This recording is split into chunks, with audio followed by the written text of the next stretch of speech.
Здравейте! Тук сме с Мъсю Гурме, аз съм Мадам Парфе, Sweet Way Bakery.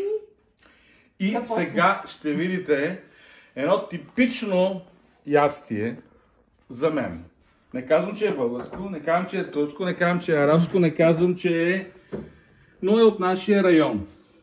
А ти откъде си, Слави? Аз съм от Балканите. От Балканите. Значи, сега, тази вечер ще ви приготвим агнешки главички. В смисъл, има две агнешки главички, защото тук едни араби малко ни прецакаха на пазара и една ширешка. Но това няма никакво значение.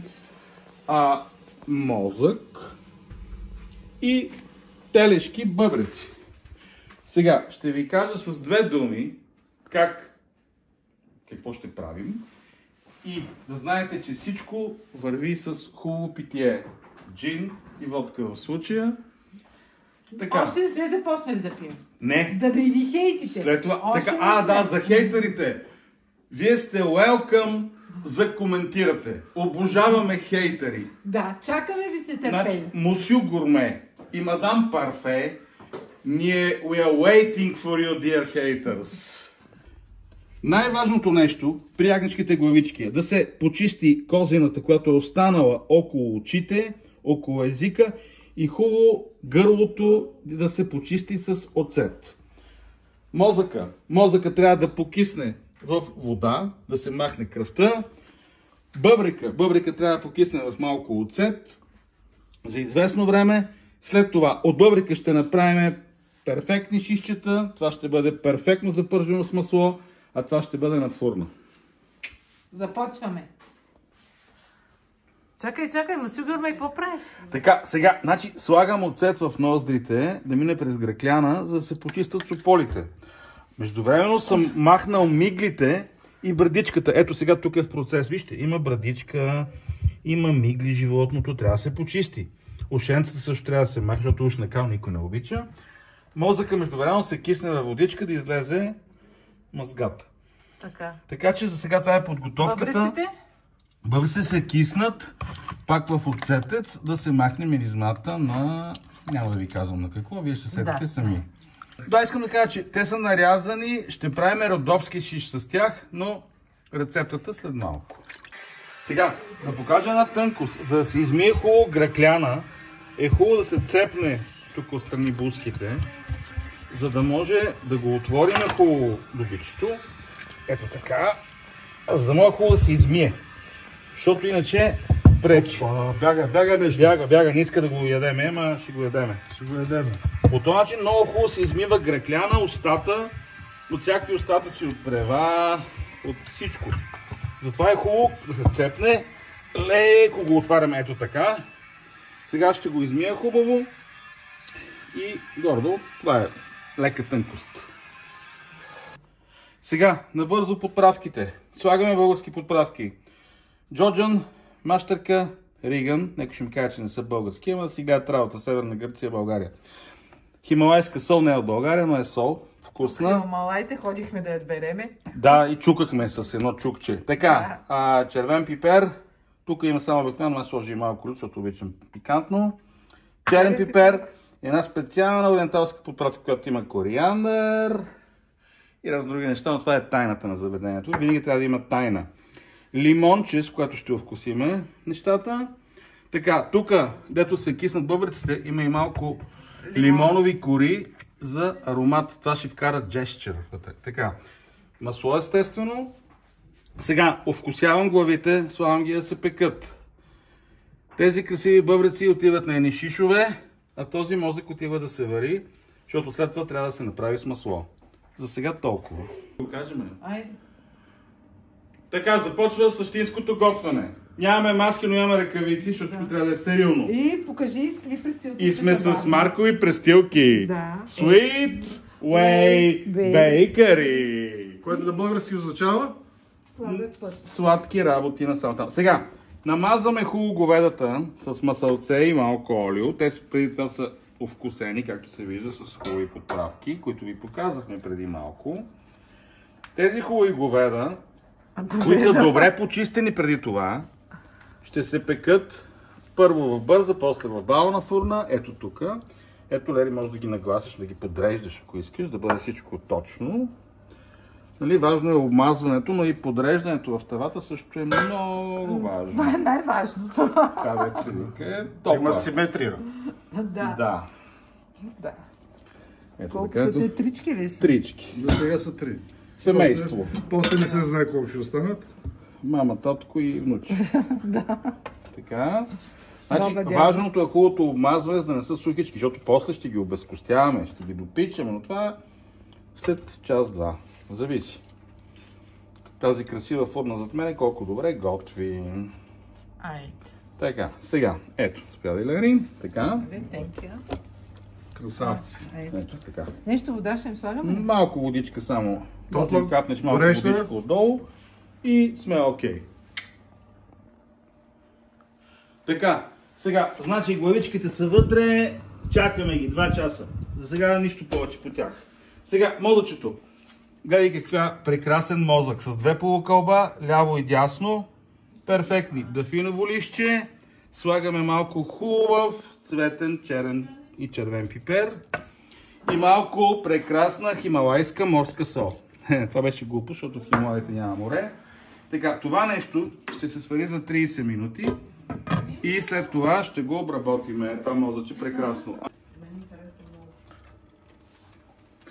Така, сега, първо на здраве, защото един готвач не работи без питие. Както казва, Мусю гурме.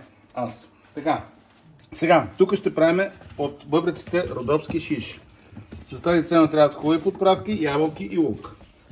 Нещата добре ги разбъркваме. масажираме. И понеже аз не мога да работя без лимон, както може да видите, Лимончо. дами и господа, трябва да се сложи и лимон. Той ще убие всички остатъци, ако има някакви останали от неприятна бъбречна миризма. Да. След минута ще видите тези неща как се нанизват на шиш и продължаваме нататък. Така, мозъка пуска пяна. Това да не ви притеснява. Мадам Парфе ще махне пяната след малко. Асистентка Ненка.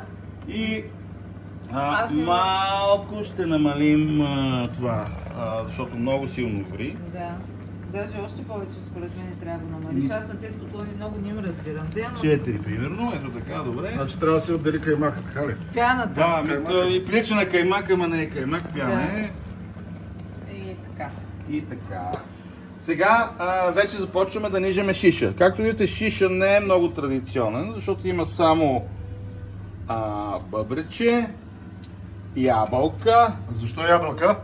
Ябълката придава един прекрасен допълнителен аромат към бъбрека.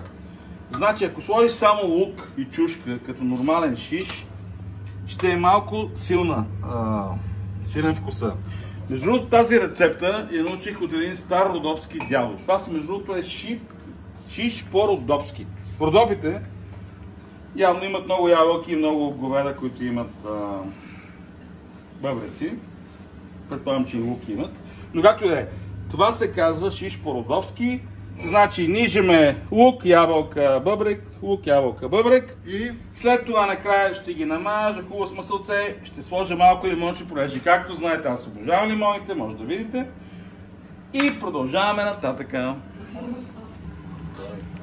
Мозъкът е готов. И сега го вадиме. Една от асистентките, помощничка. Най-главната асистентка. Шишовете са готови. И сега ще покажа на два начина. Когато примерно ви свършат шишовете, моите свършиха, имам само 2, вместо да имам 4.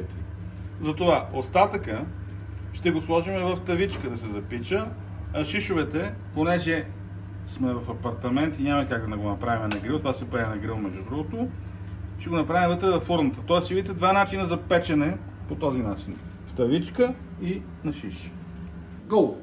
Така, мозъка е готов и понеже е малко по-наситно нарязан, отколкото трябваше да бъде, няма да е на жулиени, Сбъркахме. а ще бъде, в смисъл не сме сбъркали, ние сбърка кравата, която го даде. Леко ще го парнеме тук с малко масълце и лют червен пипер. И това нещо става е бати мезето, да ми извинят младите господа и дами, които гледат това видео. Ето, така, направихме миш-маш от мозък, чист мозък. Само слагаме малко черен пипер.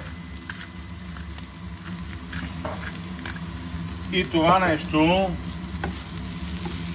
избива рибата. Това е мезе за всичко. Ето, гледайте. Просто перфектно. И ето ги, главичките са готови. Сега ще ги обезкостим.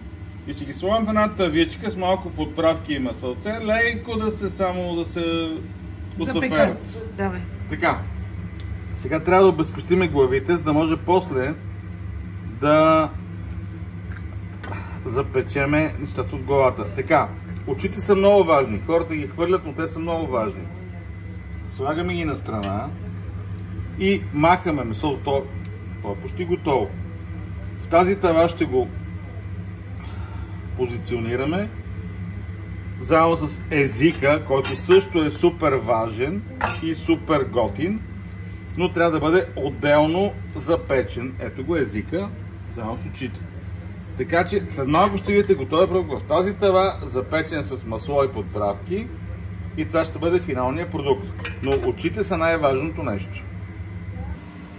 Така, родопския шиш е готов. Пенк. Окей. И иска да избяга. Иска да избяга, но ние го хващаме. И всичко е на място. Така, сега вкарваме главата, която е обезкостена. Почти. Да се запече леко. Така, това са шишовете, родопския шиш, което е телешки бъбрек на шиш и в това. Освен това, от главичките е изваден мозъка, очите и езиците, които са супер вкусни. Тя какво ще ги правим? Тях ще ги ядеме директно, те са готови за консумация. Супер.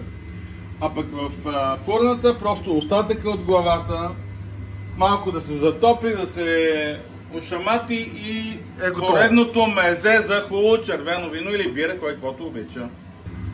Така, готовите шишове просто са готови за сервиране. Те страхотни. Както знаете, има ябълка, лук и телешки бъбреци печени с много подправки. На масата. Да. Всеки да си боцка, нали? Всеки ще си боцка и ще се изкефи максимално. После ще ви кажем дали е вкусно или не. Ако не, ще кажем пак или няма да кажем, това вече зависи от нас. Това е финалният продукт на главичките. Месото отива на масата. Колкото отиват в една тенджера да се доварят и да стане супер бульон. И горе, това е нашата симпъл вечеря. Махни тази ръчичка, скъпа. От Мадам Парфе и Мосю Гурме. И remember, meat is murder. Tasty, tasty murder. Разбрахте ли? Здравейте, храната е готова. Това е големия мозък. Това е малкия мозък от главичките. Това са очите, които са перфектни. Това са езичетата. Боб. Това е месото на главичката. Това са телешките бъбреци с луки. Ябълка. Ябълка. И естествено салата и ракия на здраве!